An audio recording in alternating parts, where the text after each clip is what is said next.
saksi teman kerja Peggy Setiawan, 3 orang yaitu Suarsono, Ibnu, dan Suparman sudah selesai ya.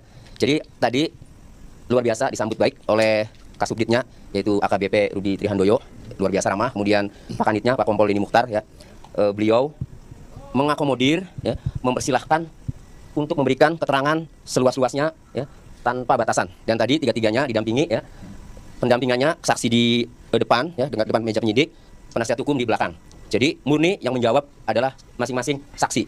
Ada kurang lebih 33 pertanyaan dan saya kebetulan mendampingi Suarsono atau Bondol karena Bondol ini yang paling penting menghubungkan bahwa tanggal 27 itu ada kejadian di sana saat pulang. Nah, Bang Bondol ya sendiri di depan itu dengan lancar ya, malah kalau saya sering tanya di sini lebih detail penyidik, luar biasa. Lebih detail. Jadi mulai dari siapa yang menghubungi Bondol ke Jakarta, dihubungi oleh Peggy, bagaimana ngomongnya, maaf Bandung ya, Bandung, bagaimana ngomongnya, ya, kemudian nyampe Jakarta tanggal berapa, kemudian turun di mana di Cibiru ya, naik angkot berapa kali ya, nah kemudian sampai di tempat kerja di Bedeng, nah kemudian ketemu siapa saja ya, nah kemudian sampai seterusnya sampai terakhir ya, kemudian seminggu kemudian tanggal 27 Agustus 2016 ya, diantarlah ya oleh Peggy Setiawan, Ibnu dan Robi Setiawan, itu sudah dituangkan. Ya, tiga-tiganya ya sudah dituangkan. Kemudian pulanglah sampai Cirebon kurang lebih jam 11. Bondol menjumpai kerumunan yang diperkirakan itu kecelakaan tunggal. Kemudian beberapa hari kemudian ternyata itu pembunuhan. Sehingga ya tadi sudah dituangkan ke BAP bahwa tanggal 27 Agustus 2016 Peggy Setiawan berada di Bandung. Ya, itu sudah dituangkan semua saksi-saksinya. Lalu bagaimana selanjutnya? Tadi ketika sudah poinnya sudah dapat, saya sudah bincang-bincang dengan Pak Kanit, ngobrol panjang lebar. Ya, intinya ya semua keluarga berdoa saja. Ya, mudah-mudahan nanti ke depan ada kabar baik. Nah, ada yang mau saya sampaikan lagi ya, mengingat penyidik juga mempersilahkan seluas-luasnya untuk memberikan keterangan, tetapi penyidik juga ya meminjam handphone Pak Suarsono dan handphone Pak Suparman karena Ibnu ini nggak punya handphone. Silakan, mungkin tujuannya apakah mau dicari bagaimana silakan, karena tadi ada komunikasi dulu ya. Peggy Setiawan minta Pak Suarsono Bondol itu untuk bekerja 2016 karena Peggy Setiawan sebelum kejadian ada di Bandung kan. Kemudian 21 Agustus berangkat. Lebih bagus kalau itu terungkap lewat operatornya. Berarti memang Peggy Setiawan ada di Bandung. Intinya kami mendukung. Semakin diungkap, semakin kelihatan karena kami ini menyampaikan yang sebenarnya. Itu. Ada pertanyaan? Oke, dimulai dari pukul berapa nih Pak untuk proses penyidikan sendiri Pak? Pemeriksaan ya. Tadi dimulai habis maghrib ya. Setengah 7 ya karena tadi sholat ya. Sampai selesai sekarang pukul 22.30 ya. Oke, masing-masing saksi apakah dalam satu ruangan atau berbeda? Berbeda. Ya, jadi satu saksi satu ruangan satu saksi. Ibnu di ruangan sebelah sana, kemudian Pak Suparman di ruangan sebelah sini kiri.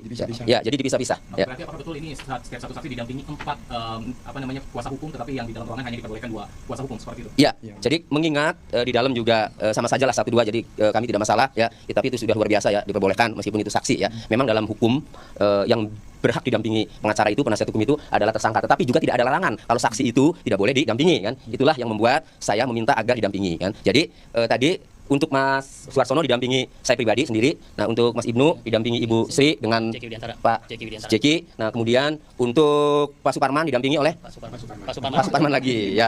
Itu. Berarti yang 30 pertanyaan itu untuk Bondol gitu ya? Iya, itu untuk Bondol. Dan untuk Ibnu hampir sama ya? Ya. 30. Ibnu itu 35. 35 pertanyaan. Iya. Kalau untuk Pak Suparman? Pak Suparman hampir sama sih 33 sampai 35 ya. Karena pertanyaannya posisinya di Bandung ya, seputar itu. Dan satu lagi, ini yang luar biasa. Ternyata sinkron. Ada 2 saksi lagi yang memang teman kerjanya Peggy Setiawan itu muncul ya. Namanya Yadi sama Iwan. Ternyata bukan dari kami saja yang memunculkan saksi-saksi ya. Ternyata Peggy Setiawan sudah memunculkan nama-nama itu ya. Ya, jadi 3 ini yang sekarang ditambah 2 yang belum datang. Jadi 5. Jadi yang 2 itu sebenarnya sudah dipanggil cuma belum datang. Cuma menurut Ibnu, yang 2 itu karena kata penyidik Ibnu kenal tuh. Saya tanya, menurut Ibnu, yang 2 itu memang teman kerjanya Peggy, tetapi pulang ya, lebih pulang duluan sebelum mereka ini datang gitu. Jadi artinya pulang berarti tanggal kejadian itu memang sudah di Cirebon ya. Nah, berarti penyidik di sini ya mengakomodir ya keterangan Ibnu, ya keterangan Peggy Setiawan ya, yang memunculkan nama-nama teman-temannya bahwa saya itu bekerja di Bandung. Ini loh teman-temannya muncul. Jadi kami berharap Peggy Setiawannya juga memunculkan nama-nama ini. Artinya ada 2 saksi yang akan diperiksa lagi Pak? Ya, ada 2 saksi yang akan diperiksa lagi, yaitu teman kerja juga. Ya, jadi artinya dalam hal ini benar-benar Ibnu itu ada di Bandung. Ini Rusia nih. Peggy Setiawan itu ada di Bandung benar-benar ya. Dari keterangan tadi penyidik tadi sekarang juga memeriksa HP dari saksi-saksi tersebut. Iya. Iya, didalami. Hanya yang Mas Bondol sama yang Suparman karena Ibnu tidak mempunyai HP.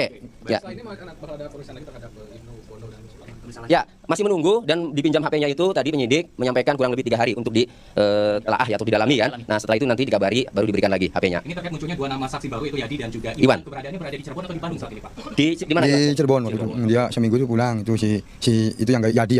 Oke, jadi saat ini berada di Cirebon. Cirebon. Dan sempat juga berada di Bandung bersama Peggy. Bersama Peggy. Iya. Cuman gak betah pulang semua Iwan Tapi sama nama itu. keluar bukan dari ketiga saksi ini tapi Bukan dari Peggy Setiawan. Iya. Dan ini juga sebenarnya keluar dari Peggy Setiawan, cuma kan kami berinisiatif memunculkan kan. Ternyata sinkron. Jadi Peggy Setiawan berarti sudah memunculkan nama-nama saksi ini karena dia di Bandung gitu. Jadi sinkron. Jadi dalam hal ini saya menilai ya bahwa di Bandung ini clear. Oke, terkait juga sudah ada pemeriksaan saksi ini, apakah akan ada keberlanjutan soal peradilan yang akan dilakukan oleh para kuasa hukum, Pak?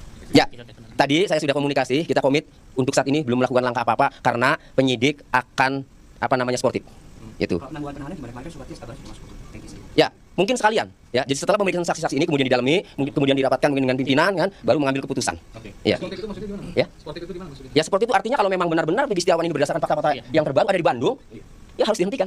Katanya dibebaskan gitu ya? Ya, intinya tadi komit sportif. Dibebaskan dari segala tuduhan seperti apa? Ya pasti, karena kan kita memaklumi ya ketika belum muncul fakta-fakta ya orang yang diduga melakukan tindak pidana ya itu penyidik mempunyai kewenangan sepanjang memang belum ada fakta-fakta atau saksi-saksi lain yang muncul. Tetapi begitu ada saksi-saksi lain yang muncul ya yang mengindikasikan atau yang memperjelas bahwa orang tersebut bukan pelaku tindak pidana, ya penyidik harus sportif. Oke. Baik, Pak, tadi sempat ada ibu dari Peggy, Bu Kartini sudah masuk juga ke dalam. Seperti apa posisi beliau? Apakah menunggu atau seperti apa di Pak Hingga? Ya tadi Ibu Kartini itu ikut itu kan ingin ketemu Peggy Setiawan anaknya. Hanya saja tadi saya komunikasi dengan Pak Kanit ya beliau mengikuti prosedur karena jam besuknya memang sudah habis sehingga ya nggak apa-apa kita saling menghormati saling menghargai ya tidak apa-apa lain waktu saja untuk Ibu Kartini. Ada rencana kapan nih Pak kembali menjenguk Peggy ini, Pak? Ya untuk kembali menjenguk Peggy nanti mungkin hari kerja ya besok itu kan Sabtu mungkin hari jam besuknya ya nggak bisa hari Senin ya mungkin ya hari Senin ya sambil menunggu sambil mengambil handphone lah ya handphone yang dipinjam. Selasa Kamis. Jam besuknya Selasa Kamis ya berarti sekalian jam besuknya Selasa ya. Selasa dan Kamis. Ya. Belum. Ya, mudah-mudahan nggak ada konstruksi lah. Udah. So tadi sempat ketemu sama Peggy. Belum. Saya datang, kami langsung mengutamakan kesaksian, ya, menyampaikan agar kesaksian ini tertuang dalam BAP biar untuk melakukan gelar perkara lagi. Oke, sempat ada juga tadi Pak bukti soal pembayaran gaji terhadap Peggy Setiawan. Apakah juga rekan-rekan sama mempunyai bukti seperti itu soal pembayaran gaji yang diterima pada saat tanggal bekerja di Bandung? Saya sih kurang tahu. Jadi Kurang ingat. bukti pembayaran gaji itu catatan ya. Artinya bukan setiap kuli mempunyai, itu catatan mandor. Mandor itu pemborong itu bapaknya Peggy Setiawan Parudi. Jadi beliau yang memiliki. Nah, untuk itu Parudi sendiri yang sudah menyampaikan ke penyidik ya mengenai catatan pembayaran gaji yang menandakan bahwa Peggy Setiawan itu berada di Bandung kerja. Oke, tapi para saksi tidak mempunyai catatan penerimaan uang, gaji dan sebagainya. Tidak karena tunai ya bayarannya ya. Tunai. Ya, tunai. Ya, kamu punya rekening nggak sih? Enggak. Ya, tunai. Ya. Ada lagi? Cukup.